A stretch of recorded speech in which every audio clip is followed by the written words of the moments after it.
Hey YouTubers, welcome back to Jack of All Trades. Got another video here for you today for your entertainment. We've been doing some work on the parts to the Buick to the 455 that we actually have here in the garage. Still waiting on the engine to get back from the machine shop. We had to wait for some pistons. So that's throwing things off a little bit. But anyway, I wanted to do a video today here just to show you what I'm doing. Got something in the shop that I'm doing with the valve covers and the valve train. And I also wanted to introduce some videos that we have coming up. What I'm going to do is we had a leak in one of the shocks, so that we put on the Buick in one of our other videos earlier this month. And KYB sent me out a new shock to replace it with. So what I think I'm going to do is I might just go ahead and live stream that and give that a try. I've never done a live stream before. So it's a simple job to replace it, so stay tuned for that. I have a larger portable abrasive blaster from Harbor Freight. I think that I'm going to go ahead and do a test on this one just like I did the other abrasive blaster. And we're going to see if it can work with a smaller air compressor as well. So stay tuned for that. I'll be doing the unboxing here on another video. And then I'm going to do a little bit of testing here. I got an A6 air compressor that goes for the AC unit in the car. This is a spare one I have. The one that's on the Buick right now is locked up. It's never been used.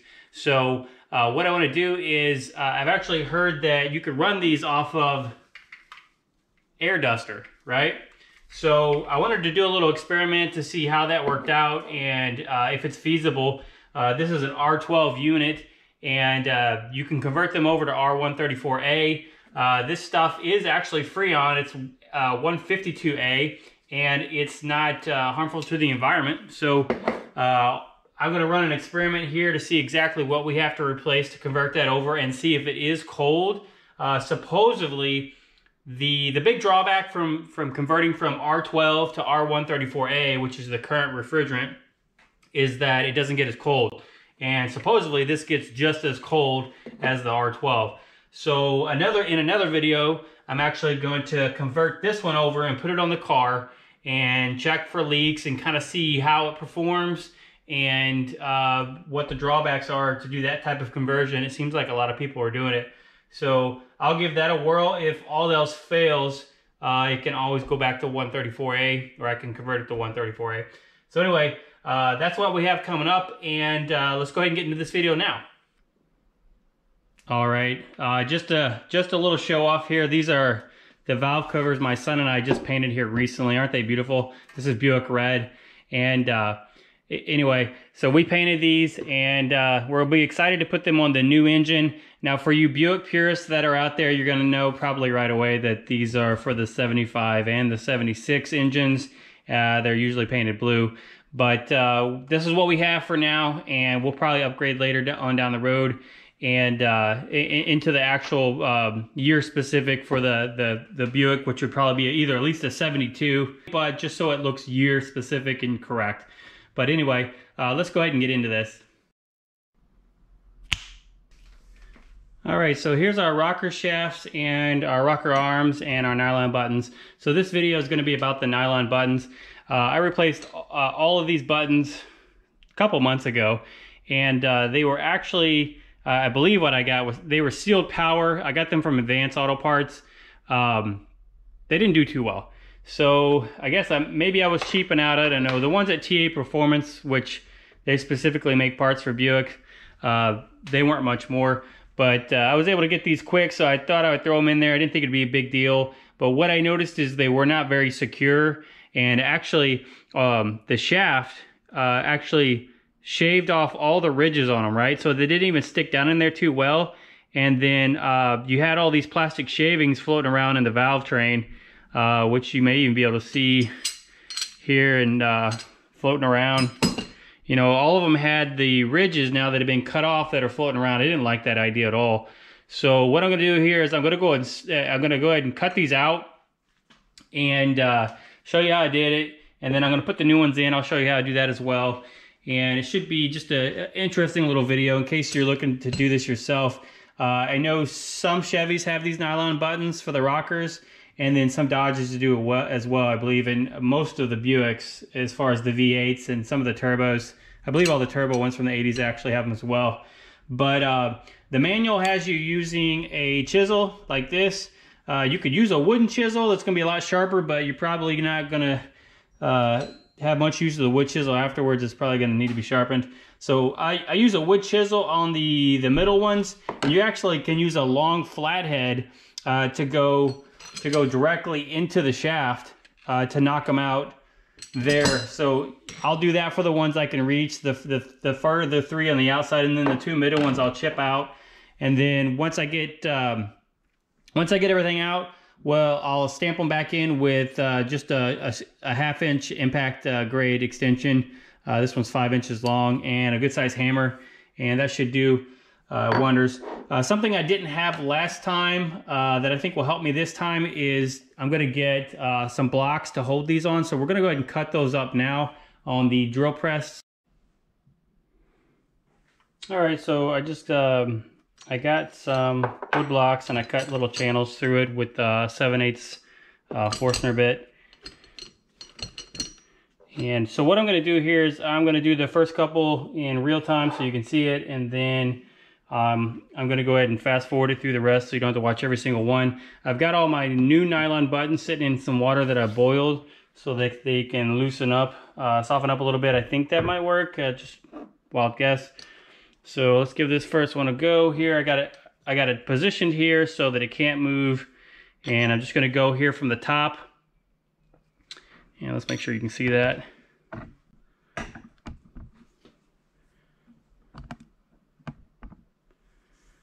All right, so it can't move. The rocker's stabilized. Chisel from the top here, and big old boy hammer like this.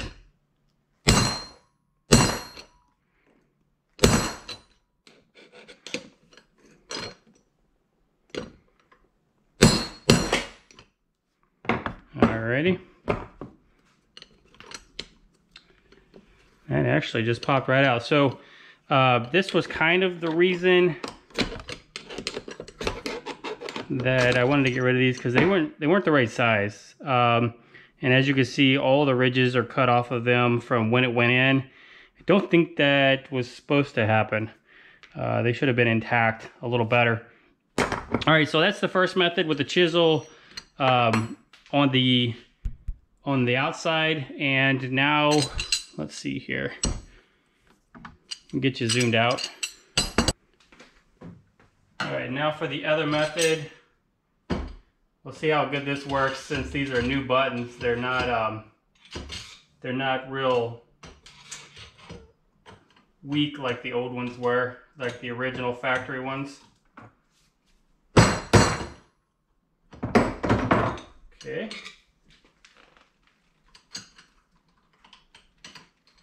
It's kind of hard to do and film at the same time, but I feel like that's gone now. So let's go ahead and see if we can pop it off.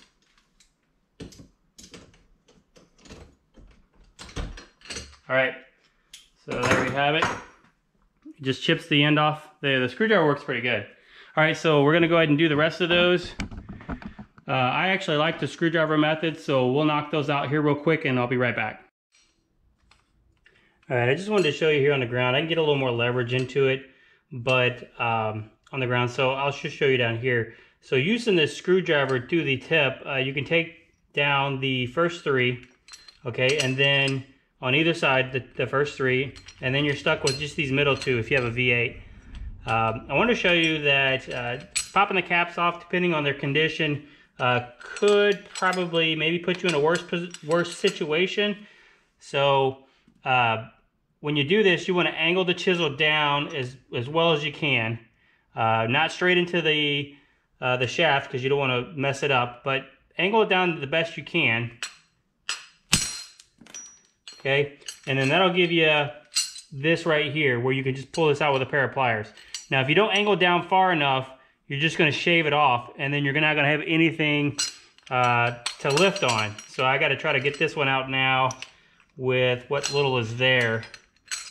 All right, back here on the bench, we got one cleared out completely. I have all the rocker arms over here. The heads are all in order. If this is an engine that you're doing work on and you're putting everything back and you're reusing all the same parts, you're going to want to keep everything in order to the best of your ability. So now these should just pop out like this now. Again, these might not have had as much problems anyway since they were already shaved off. Alrighty, time for reassembly. I'm going to show you one or two and then we'll make it quick. So everything's back in order. Just going to use this little block that I have here. Pull this out of the hot water, dry it off a little bit. Make it nice and square here.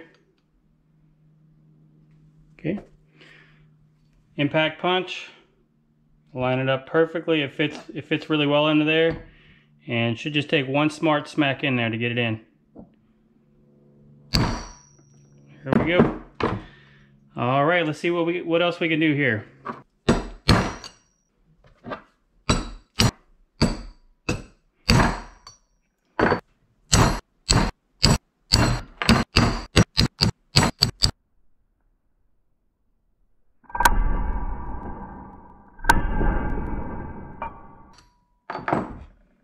All right, looks like we're all done. That turned out really well. This stop block is definitely a lifesaver as far as keeping everything level and positioning these rockers so they don't move and you can easily access the buttons. All right, there we have it. We're all done. I think the holding block is very handy. I think if you have a long enough flathead screwdriver, you could knock all 8 of them out, 4 from each side. I think that's a great idea. The chisel is not as quick and clean, but it can be done, and that's what the manual says to do anyway.